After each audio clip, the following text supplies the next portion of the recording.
No, we don't do that. What?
in the following update, version 3.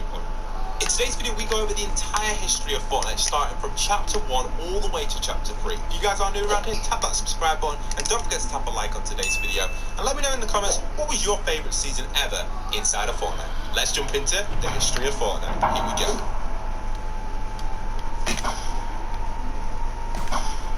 So Fortnite Save the World was initially released on the 25th of July, and it didn't take long for Fortnite to step up their game and release a Battle Royale game on the 12th of September for all the owners of Save the World. And then it took all the way until the 26th of December after they went through the early beta/testing with the Save the World members. Then obviously on the release of the 26th of September, Fortnite became free for everyone with Battle Royale, introducing duos and squads, and everything was ready to go. This also added in the Scope Assault Rifle, the Zapatron, the Tactical Submachine Gun, and the Supply Drop into the first ever update of Fortnite. And that also was the release for everyone. This was basically most people's day one of Fortnite if you played it on this day. Next up, Fortnite continued throughout this season, just doing mainly balance changes and tweaks throughout all of the pre-season until we hit Season 1. Fortnite Season 1 was initially released on the 25th of October with Halloween, with the Fortnite's first ever event inside of Fortnite, introducing the Pumpkin Rocket Launcher, as well as the Slurp Juice, leaderboards, season levels, items, and even the locker for anyone purchasing skins. We all know the initial skins that were released in this set. That included obviously the Skull Trooper and the Gold Trooper, two of the classic skins to this day. We're mainly going to be focusing on update content here and not too much skin based, but we will mention certain battle passes and stuff as we do go through. Voice chat was also added in later in that week on the 2nd of November, and straight after this, Fortnite hit its huge goal of 20 million players, so they celebrated that by adding the bush into the game, which is one of the most funniest additions ever in Fortnite in my opinion. And then following from there, on version 1.9, we had the addition of launch pads added into the game, and also later in that week they added the suppressed SMG for the first time in Fortnite. And then following on from there, there was really just small additions. For example, the smoke grenade was also added in the version 1.9.1, and then eventually version 1.10 was released, which added in a new UI system overall, just basically for the inventory. And just before Fortnite's first ever Battle Pass was introduced, we got the release of 50v50, probably one of the most nostalgic Fortnite modes ever, on the 8th of December, and then the following few days leading up to the version 1.11, which was on December the 13th, we got the first ever Battle Pass inside of Fortnite Season 2 Battle Pass. Continuing on from here, then we have the small shield added in, which is a really cool addition. This was basically a smaller version of the big shield, as we all know today as the minis, which is super cool. They give 25 HP. And then also on the 23rd of December, they added in the Boogie Bomb. So that was pretty cool. This is 2017, by the way. Still in 2017.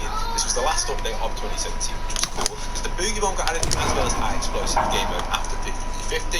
And then finally into the 2018 year, they started off the year straight away with some new additions, adding the suppressed pistol and even sneaky silencers, which is a really cool addition to the game. At this point in time, Fortnite have already added in 3 LTMs, and we'll continue to cover them throughout this video, the LTMs, but we will miss out a few of them because there were so many LTMs at one point when we do start getting into some of the deeper seasons. But the next major update was added, which was the version 2.2, probably the biggest update ever in Fortnite in my opinion, because this was the introduction of Tilted Towers and so many other POIs, from Haunted Hills, Junk Junction, Shifty Shafts, Snobby Shores, Tilted, and some of the other minor POIs, the Yonder Yard, the Motel, the Soccer Stadium, Starry Suburbs, and just other outer skirt locations added in inside of this update. This was on January 18th, probably the biggest update in my opinion, game changer for the Fortnite community.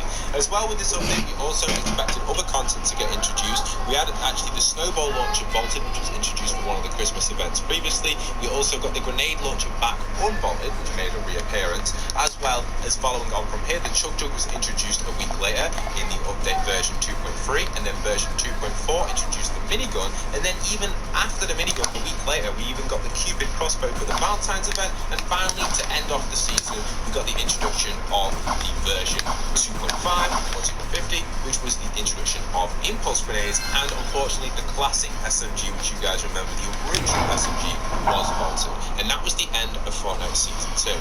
And moving on to one of the most famous Fortnite seasons of all times for OGs out there, Season 3. This season came with a brand new battle pass that included a John Wick lookalike skin, space suits across the board for skins, and so much more. We see a little bit of gameplay of the battle pass here. It was one of the best Fortnite seasons overall, in my opinion, because of also the introduction of the hand cannon and the crossbow were added in this season.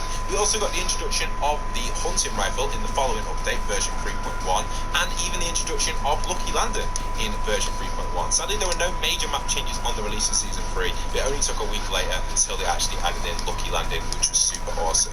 So that was pretty cool. So we're moving on to probably my favourite update for the Fortnite storyline fans out there, and this was version 3.3. This was mega. In this update itself, it contained obviously remote explosives and the llama. That was pretty big, but for storyline fans out there, check this out. So the update itself released on March 14th, 2018, but 6 days later, we had the introduction of the meteor in the sky. If you guys remember the big glow in the sky, the meteor, and this was the start of the Fortnite storyline. Without this meteor, nothing would be where it is today, and that was introduced on the 20th of March. Crazy stuff, right? And then following on from this update, we had the heavy shotgun added in a week later. That was just in the version 3.31. And then another massive Fortnite update happened. In version 3.40, we had the introduction of the guided missile. What a crazy weapon this was. I really wanted to combat one day, one of my favourite weapons overall, as well as the egg launcher was first introduced as well in this update. But not only that, we also had telescopes all over the map pointed towards the meteor in the sky, which was absolutely insane for the Fortnite storyline to bring a start to it. And this is where things really started to ramp up. And then from here on, we also got in this update. This film is celebrating 100 years of Disney animation. And it's so special to me. Starting off, I wish we pinned a still from every single one of the movies we've done on a board. You can see the breadth of all the Disney animated features. And this concept of daring to wish upon a star, that resonated for all of us. Whoa! I have a few thousand questions, starting with, how is any of this possible? So without the stars to guide me. We have incredible music by Julia Michaels, bringing this really fresh edge and approach. I mean, she's worked with Justin Bieber, Dua Lipa. Halfway through it, not straight away, we got the introduction of vending machines in this update, which was pretty mega for anyone interested in the vending machines. But it didn't stop there. We had a lot of updates this season, the Season 3. We actually move on to our next update, which is going to be the version 3.5, which introduced porta forts, got rid of the egg launcher, and brought back the grenade launcher. As well, later on in the week, it introduced the light machine gun, the LMG, and it vaulted the guided missile. Rip the guided missile, goodbye, our friend there, which is pretty cool. And on the actual next update, following on from there, we're actually in April now, on April the 24th, we got the introduction of the sticky grenade, the clingers, as well as on the map change side of stuff, we saw small camps popping up around Tilted Towers on the roofs, with UFO drawings and stuff, with rumours that the meteorite was going to hit Tilted Towers, but unfortunately, it never did. Then on April the 25th,